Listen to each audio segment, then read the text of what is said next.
À l'écoute de RFI, il est 17h à Paris, 16h en temps universel. Le journal en français facile.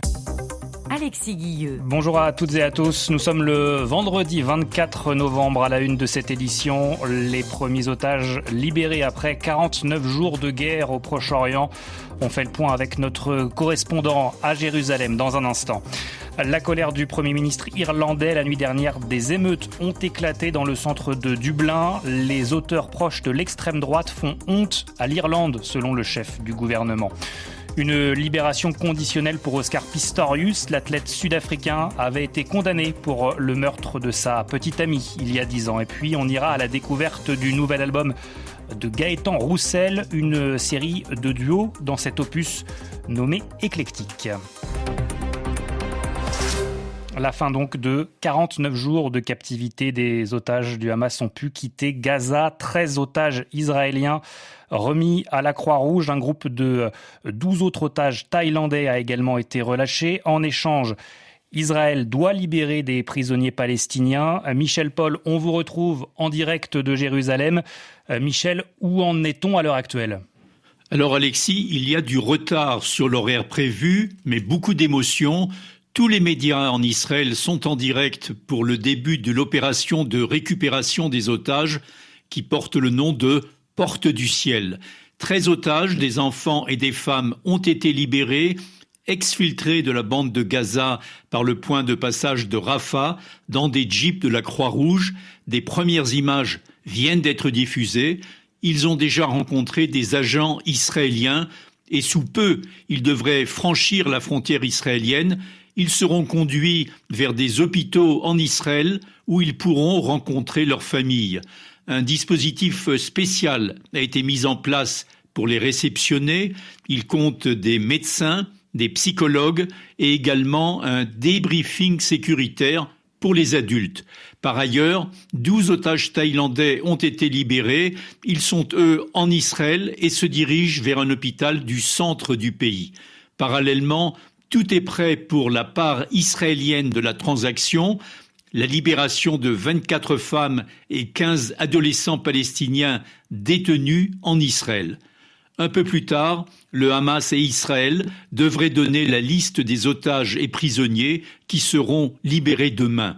Le processus doit se répéter au moins pendant 3 jours. Et en attendant, Alexis, on peut dire que le cessez-le-feu à Gaza est largement respecté.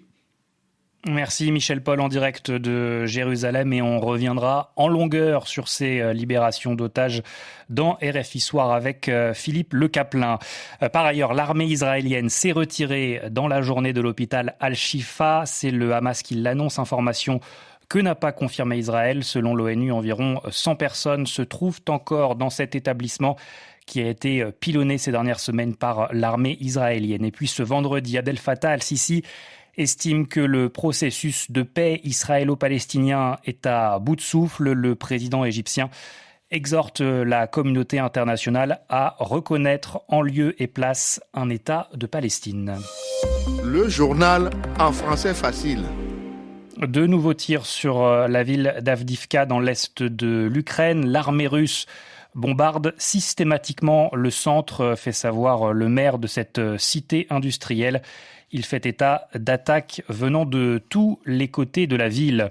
Le choc en Irlande après les émeutes de la nuit dernière. Des personnes proches de l'extrême droite, selon les autorités, ont incendié des véhicules, pillé et saccagé des commerces et affronté la police. Le tout dans le centre de Dublin, la capitale, dans un quartier où vit une population immigrée. Ces violences ont en fait suivi une agression qui s'est déroulée, elle, un peu plus tôt dans la journée. Un homme armé d'un couteau a blessé 5 personnes près d'une école.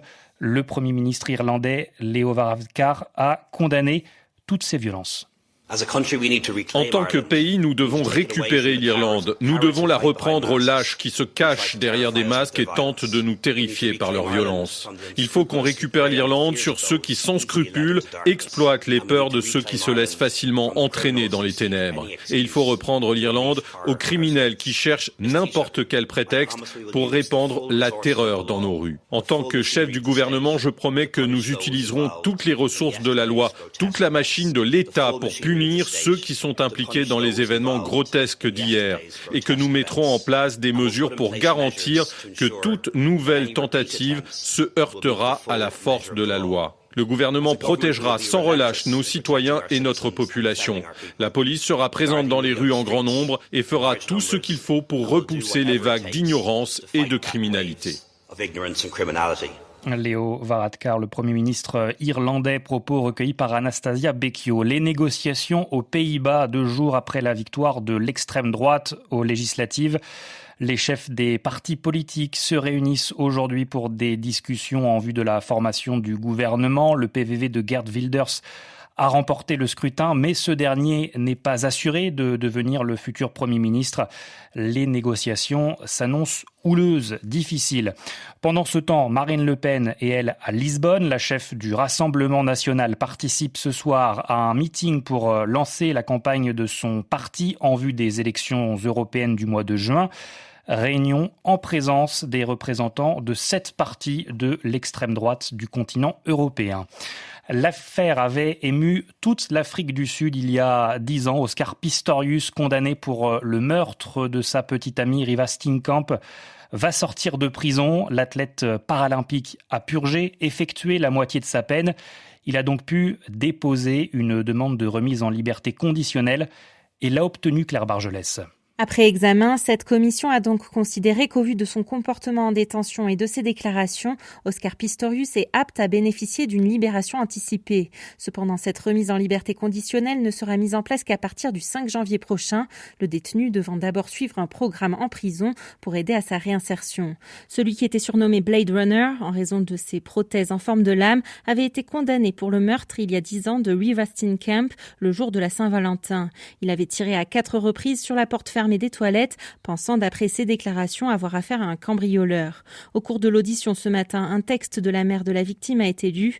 Affirmant ne pas s'opposer à sa demande de remise en liberté, June Steenkamp continue de ne pas croire à la version d'Oscar Pistorius et doute que l'homme soit prêt à être réintégré à la société. Selon le porte-parole des services pénitentiaires, l'ancien champion ne sera pas sous surveillance électronique, un système peu utilisé dans le pays, mais des agents veilleront à l'application des règles de sa liberté conditionnelle. Claire Bargelès, Johannesburg, RFI. En football, la trêve internationale est terminée. Retour donc des championnats ce week-end avec en France un choc dès ce soir. Le Paris Saint-Germain reçoit Monaco en ouverture de la 13e journée de Ligue 1. Un match entre le premier et le 3e du championnat, coup d'envoi à 20h temps universel. Il a convié une série de grands noms pour l'accompagner. Gaëtan Roussel sort aujourd'hui son nouvel album. Le leader du groupe Louise Attaque reprend la route en solo. Son nouvel opus se nomme Éclectique. Un ensemble de duos avec entre autres Mathieu Chédid, Isabelle Adjani, soprano ou encore Vanessa Paradis, découverte avec Edmond Sadaka.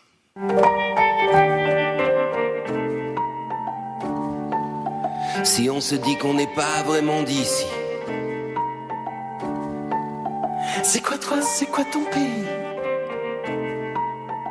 On ne pleure pas dans l'eau, c'est la chanson qui ouvre l'album Éclectique. C'est un duo avec Mathieu Chédid, M, un choix tout naturel pour Gaëtan Roussel. Mathieu Chédid faisait les premières parties de Louise Attaque il y a 25 ans. Ce jeune homme seul en scène et déjà bourré de talent.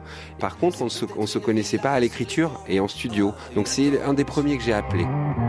Si on s'est dit qu'on a tout, mais pas l'envie. C'est quoi toi, c'est quoi ton avis? Depuis le début de sa carrière en solo, il y a une dizaine d'années, Gaëtan Roussel s'est régulièrement livré à l'exercice des duos sur ses différents disques, et pour cause. Quand on est avec quelqu'un, qu'est-ce qu'on apprend? Des choses sur la personne, mais des choses sur soi aussi, bien évidemment. C'est un peu ce que ça provoque. Peut-être le ciel, les falaises, ou au bord de la mer, un îlot.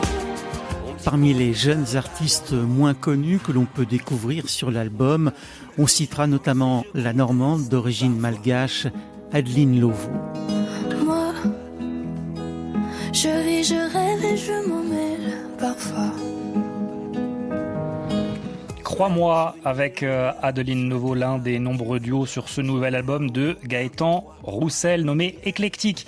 17h10 ici à Paris.